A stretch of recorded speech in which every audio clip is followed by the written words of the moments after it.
ഇന്ന് നമുക്ക് aloe vera gel വെച്ചിട്ട് ഒരു നല്ല ക്രീം എങ്ങനെ ഉണ്ടാക്കിയെടുക്കാമെന്ന് നോക്കാം. ഇത് നമുക്ക് വീട്ടിൽ, അതായത് പ്രൊഫഷണലി ആയിട്ട് നമ്മൾ സ്കിൻ കെയർ ഒന്നും ചെയ്യാൻ താല്പര്യമില്ല, നമ്മുടെ വീട്ടിലെ ആവശ്യങ്ങൾക്ക് നമുക്ക് ഉണ്ടാക്കിയെടുക്കാൻ പറ്റുന്ന രീതിയിലാണ് ഞാനിത് സെറ്റ് ചെയ്തിരിക്കുന്നത്. കാരണം കൈക്കണക്കെന്ന് പറയില്ലേ, അതിലാണ്. അപ്പോൾ ഇതിൽ ജെല്ലും പിന്നെ ബട്ടറും പിന്നെ നമുക്ക് ആവശ്യമുള്ള ഓയിലുകൾ നമുക്ക് ഇതിലേക്ക് ചേർത്ത് കൊടുക്കാം. എന്താണോ മോയ്സ്ചറൈസ് ചെയ്യാൻ അല്ലെങ്കിൽ നമ്മുടെ സ്കിന്നിന് ചേരുന്ന ഓയിലുകൾ. ഇതിപ്പോൾ നമുക്ക് ഫേസിലായാലും യൂസ് ചെയ്യാം. ഫേസിൽ നല്ല ഡ്രൈ അല്ലാത്തവർക്ക് കുറച്ച് ഭയങ്കര എന്താ പറയുക, ഇത്തിരി ഹെവി ആയിട്ട് തോന്നും. അല്ലാത്തവർക്ക് ഓക്കെ ആയിരിക്കും. ഫേസിലായാലും ബോഡിയിലായാലും ഈവൻ ഹെയറിലായാലും നമുക്ക് ബിഫോർ ബാത്ത് നമുക്ക് ഹെയറിലായാലും മോയ്സ്ചറൈസ് ചെയ്യാനായിട്ട്, മുടിനെ മോയ്സ്ചറൈസ് ചെയ്ത് നിർത്താനായിട്ട് അപ്ലൈ ചെയ്യാൻ പറ്റുന്ന ഓൾ പർപ്പസ് തിങ് ആണിത്. അപ്പം ഞാനിതിലിടുന്നത് ഷിയ ബട്ടറാണ്. 4 ടീസ്പൂൺ ഷിയ ബട്ടറാണ് ഞാൻ ആഡ് ചെയ്ത് കൊടുത്തിരിക്കുന്നത്. എൻ്റെ ഷിയ ബട്ടർ മേടിച്ച് വെച്ചത് എക്സ്പയറി ജാനുവരിയിൽ കഴിയും, എക്സ്പയറി ആവും. അപ്പോൾ നോക്കിയപ്പോൾ എന്തെങ്കിലും ഉണ്ടാക്കി വെക്കാമല്ലോ നമുക്ക് യൂസ്ഫുൾ ആയിട്ടല്ലെന്ന് വെച്ചിട്ടുണ്ടെങ്കിൽ മേടിച്ച സാധനങ്ങൾ വെറുതെ കളയണ്ടേ. അപ്പോൾ 4 ടീസ്പൂൺ ഷിയ ബട്ടർ. അപ്പോൾ ഞാൻ ഉപയോഗിക്കുന്നത് 4 ടീസ്പൂൺ, ആ സെയിം ടീസ്പൂണിൽ തന്നെയാണ് കേട്ടോ. ഏതാണോ നിങ്ങൾ ഉപയോഗിക്കുന്ന മെഷർമെൻറ്റ് അതിൽ തന്നെ 4 റോസ് ഹിപ്പ് ഓയിലാണ് ഞാൻ ഉപയോഗിച്ചത്. നിങ്ങൾക്ക് ഏത് കോക്കനട്ട് ഓയിൽ ഒഴിച്ചിട്ട് ഇത്തിരി ലൂസായിട്ട് ആൽമണ്ട് ഓയിലാണോ, സെസമി സീഡ് ഓയിലാണോ, അർഗൻ ഓയിലാണോ, ഏത് ഓയിലാണോ നിങ്ങൾക്ക് വേണ്ടത് അത് ഉപയോഗിക്കാം. പിന്നെ ഞാൻ കോക്കനട്ട് ഓയിൽ എടുത്തിട്ടുണ്ട്. അത് കുറച്ച് 3 ടീസ്പൂണേ ഞാൻ എടുത്തുള്ളൂ. കാരണം എന്താണെന്ന് വെച്ച് കഴിഞ്ഞാൽ കോക്കനട്ട് ഓയിൽ ഭയങ്കര തിക്കാണല്ലോ. പിന്നെ ഞാൻ യൂസ് ചെയ്തത് സൺഫ്ലവർ സീഡ് ഓയിലാണ്, അത് 3. ഇതിനൊക്കെ അതിൻ്റേതായ ഗുണങ്ങളും ഉണ്ട് കേട്ടോ. നമ്മളുടെ സ്കിന്നിനെ ഒത്തിരി മോയ്സ്ചറൈസ് ചെയ്ത് നിർത്തുന്ന, അതുപോലെ സ്കാർസൊക്കെ കളയാൻ സഹായിക്കുന്ന ഒരു വലിയൊരു ഫാക്ടറാണ് സൺഫ്ലവറും ഷിയ എന്ന് പറയുന്നതൊക്കെ. ഇനി ഞാൻ പറയുന്ന ഇൻഗ്രീഡിയൻറ്റ് നിങ്ങൾ മേടിക്കാൻ പറ്റുമെന്ന് വെച്ചാൽ മേടിച്ച് വെക്കുക. കാരണം അത് വളരെയധികം യൂസ്ഫുൾ. ഒരു എസിറ്റൈൽ ആൽക്കഹോൾ എന്ന് പറയും. ഇതിന് ഒരു ടീസ്പൂൺ മാത്രം മതി. ഇതാണ് ഈ ജെല്ലിനെയും അതുപോലെ തന്നെ ബട്ടറിനെയൊക്കെ ബൈൻഡ് ചെയ്ത് നിർത്തിക്കുന്നത്. അല്ലെന്ന് വെച്ച് കഴിഞ്ഞിട്ടുണ്ടെങ്കിൽ നമ്മൾ ഇത്രയും ബട്ടറിൽ ജെല്ല് ആഡ് ചെയ്ത് കൊടുത്തു കഴിയുമ്പോൾ അത് ബ്രേക്ക് ചെയ്യാനായിട്ട്, അതായത് സെപ്പറേഷൻ വരാനായിട്ടുള്ള സാധ്യതയുണ്ട്. അതുപോലെ ഓർക്കുക, ഇത് ഒട്ടും പ്രൊഫഷണൽ ആയിട്ടുള്ളൊരു വേ അല്ല.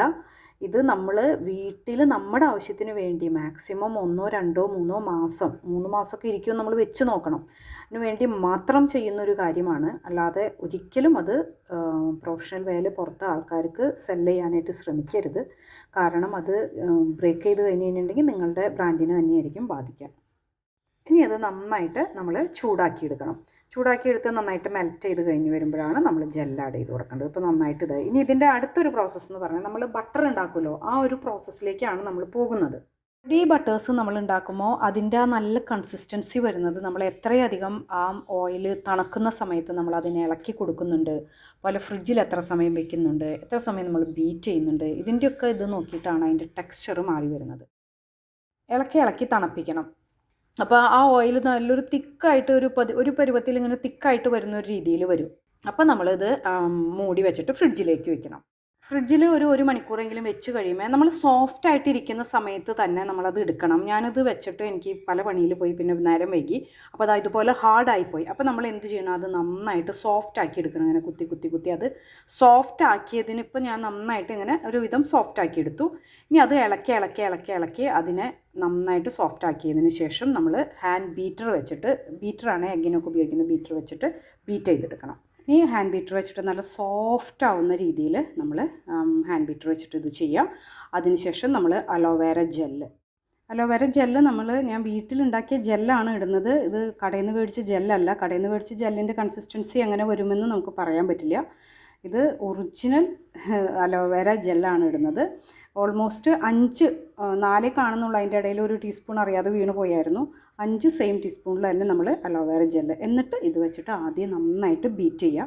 ഞാനിതിൽ പ്രിസർവേറ്റീവ് ചേർത്തിട്ടില്ല, കാരണം ഓൾറെഡി അലോവേര ജെല്ലിൽ പ്രിസർവേറ്റീവ് ഉണ്ട്, അതുകൊണ്ട് ഞാൻ ചേർത്തില്ല. നിങ്ങൾക്ക് ഇത്തിരി കുറച്ചും കൂടി നാളിരിക്കണമെങ്കിൽ നിങ്ങൾക്ക് അലോവേര ജെല്ല് 5 ടീസ്പൂൺ, അപ്പം പിന്നെ അളന്നെടുക്കണം എത്രയാണ് അലോവേര ജെല്ലിൽ എത്ര പെർസെൻറ്റേജ് പ്രിസർവേറ്റീവ് ഉണ്ടായിരുന്നു, ഇതിൻ്റെ ടോട്ടൽ എടുക്കുക. അതായത് ഈ മൊത്തം ക്രീമിൻ്റെ ടോട്ടൽ എടുത്തിട്ട് എന്നിട്ട് അതിൻ്റെ പെർസെൻറ്റേജ് കണ്ടിട്ട് പ്രിസർവേറ്റീവ് ആഡ് ചെയ്ത് കൊടുത്തു കഴിഞ്ഞിട്ടുണ്ടെങ്കിൽ കുറച്ച് നാളും കൂടി അതിരിക്കും. ഓക്കെ, അപ്പോൾ ഇതാണ് ഇത്രയേ ഉള്ളൂ. ഇനി നമുക്ക് കൂളിംഗ് പീരീഡിൽ ആഡ് ചെയ്ത് കൊടുക്കേണ്ട വൈറ്റമിൻ ഇ ഞാൻ ഡ്രോപ്സാണ് ആഡ് ചെയ്ത് കൊടുത്തത്. ഇത്രയും ഞാനൊരു 7-8 ഡ്രോപ്സ് വൈറ്റമിൻ ഇ ആഡ് ചെയ്ത് കൊടുത്തു. പിന്നെ ഫ്രാഗ്രൻസ് ഓയിൽ, ഞാനെപ്പോഴും പറയാറുള്ള പോലെ എൻ്റെ ഫ്രാഗ്രൻസ് ഓയിൽ സിന്തറ്റിക് അല്ല, നാച്ചുറൽ ഫ്രാഗ്രൻസ് ഓയിൽ തന്നെയാണ്. ലൈലാക്കിൻ്റെ ഫ്രാഗ്രൻസ് ഓയിലും അതുപോലെ തന്നെ ജാപ്പനീസ് ബ്ലോസത്തിൻ്റെ ഫ്രാഗ്രൻസ് ഓയിലുമാണ് ഞാൻ ആഡ് ചെയ്ത് കൊടുത്തത്. ഒത്തിരി നല്ല ക്രീമാണ്, നല്ല മോയ്സ്ചറൈസിങ്, നമുക്ക് വലിയ തലവേദനയൊന്നുമില്ല. അപ്പോൾ നമ്മൾ ആൾക്കാർ മേടിക്കുകയാണെങ്കിൽ സിറ്റയിൽ ആൽക്കഹോൾ മേടിച്ചാൽ തന്നെ നിങ്ങളുടെ കാര്യങ്ങൾ ഒത്തിരി നടക്കും. എല്ലാവരും ഒന്ന് ട്രൈ ചെയ്ത് നോക്കുക. ഇപ്പോൾ ഒത്തിരി പേര്, കുറേ പേരൊക്കെ അലോവേര ഒറിജിനൽ ജെൽ എങ്ങനെ ഉണ്ടാക്കണമെന്നൊക്കെ പഠിച്ചവരുണ്ട്. അവർക്കൊക്കെ ഒത്തിരി യൂസ്ഫുൾ ആയിരിക്കും ഈ ഒരു ക്രീം. ഇതിപ്പോൾ നിങ്ങൾക്ക് പ്രൊഫഷണലി നിങ്ങൾ ചെയ്യണമെന്ന് വെച്ച് കഴിഞ്ഞിട്ടുണ്ടെങ്കിൽ ഇത് എടുക്കുമ്പോൾ നിങ്ങൾ അളന്നെടുത്തിട്ട് അതിനെ പെർസെൻറ്റേജിലേക്ക് കൺവേർട്ട് ചെയ്യുക. പെർസെൻറ്റേജിലേക്ക് കൺവേർട്ട് ചെയ്തിട്ട് നമുക്ക് ആ ക്രീമായിട്ട് നമുക്ക് കൊടുക്കാം.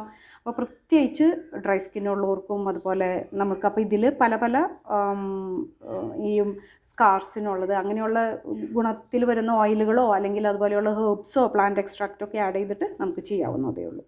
അപ്പോൾ വേറൊരു വീഡിയോയുമായിട്ട് വീണ്ടും കാണാം. ബൈ.